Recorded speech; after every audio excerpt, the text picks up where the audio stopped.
Okay, so first things first, we're going to take a grip on the barbell that's just about outside shoulder width, and we're going to squeeze it nice and tight, and we're going to walk all the way in underneath before we do anything else. So in this position, James is right underneath the barbell, his heels are under the bar, his hips are directly under the bar, and his torso is just on a nice vertical line at this point, so he's actually squatted down underneath it before he takes it out of the rack.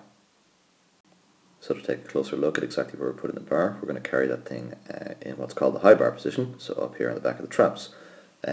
So the bar is up above the shoulder blades. James is bunching his back up tightly to create some shelf space for the bar to sit on just here, and he's trying to shove his shoulders up towards his ears just to stop that thing digging into all the bones up there. So this is the high bar position. From that point we're going to stand up out of the rack, so again heads up, driven back into the bar, and we're going to stand straight up out of the rack and take a step or two back here. So you notice James is still keeping his chest up and he's keeping his head high as he walks out. The stance we're going to take here has the heels approximately under the hips, so it's a relatively narrow stance when compared to the low bar back squat. You'll notice James's toes are almost but not quite straight ahead. He's pointing out about 5 degrees here, which is exactly right. So that's what we want to see first off, about hip width, toes almost straight ahead. And from there, before we begin the squat, we're going to attempt to what's called externally rotate your hip, or just push your knees out to the side. So if you just cast your attention to James's knees here, and watch what they're doing, he's going to drive all his weight to the outside of his shoes, and his whole leg is going to rotate around to the side like that. So the knees are pushed out here. What he's essentially trying to do is twist his foot around that way and that way. His feet aren't actually going to move, but he's going to have pressure driving into the outside of his shoe, and he's going to be winding his whole leg up like this. So this is part of the whole process of driving your knees out when you squat. We need the hip stabilized before you start actually moving and loading through the hip. So we're going to try and just twist the whole leg around.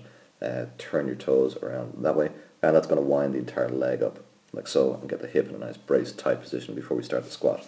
So this is drive your knees out hard before you start the squat. From that position we're going to take a deep breath, stabilize, and begin the squat. So we're trying to keep the chest driven up hard the whole way through the lift, and we're keeping your weight flat on your heels the whole way through.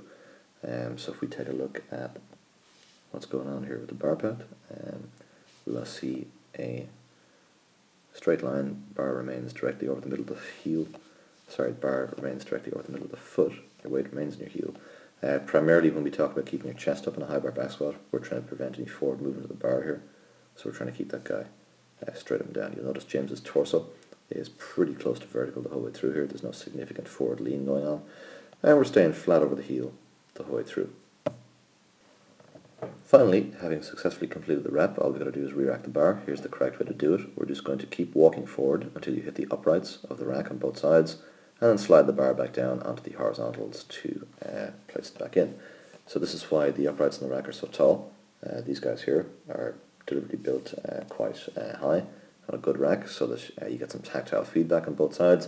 This is how you make sure that you've got the bar properly re-racked and that it's safe to lower it back down and get out of there. At that point, you're done.